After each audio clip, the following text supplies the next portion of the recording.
Class 11 இல்லாட்டி class 12 மேக்ஸில் வரும், இல்லாட்டி அது என்ட்ரன்ஸ்லேயும் வரலாம். குவான்டிடேட்டிவ் ஆப்டிடியூட் அப்படிம்பாங்க, இல்லாட்டி time and distance, time and money. அதாவது A can do a work in so many days, B can do the same work in so many days. இப்போ 2 பேர் சேர்ந்து பண்ணால் எவ்வளோ நாளில் பண்ணுவாங்க? ஓகே, இல்லாட்டி 2 பேர் சேர்ந்து ஒரு 4 நாள் பண்ணாங்க, அப்புறம் ஒருத்தர் விட்டு போயிட்டார், அப்படிலாம் இருக்கும். ஓகேயா, இது ஃபஸ்ட்டு என்ன கண்டுபிடிக்கணும்னா 2 பேர் சேர்ந்து பண்ணால் எவ்வளோ நாள் ஆகும்?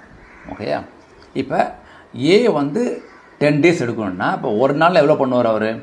1/10ன்னு சொல்லிடலாம். சார் இந்த 1/10க்கு என்ன சார் மீனிங்? அதுதான் முக்கியம். இப்போ அதுதான் இந்த கிளாஸு. ஓகேயா, அதாவது A can do a job in 10 daysனா இந்த மாதிரி ஒரு வீடு எடுத்துகிட்டு அதில் 10 ரூம் இருந்தால், ஓகே, பெயிண்ட் அடிக்கணும்னு வச்சுக்கோங்க.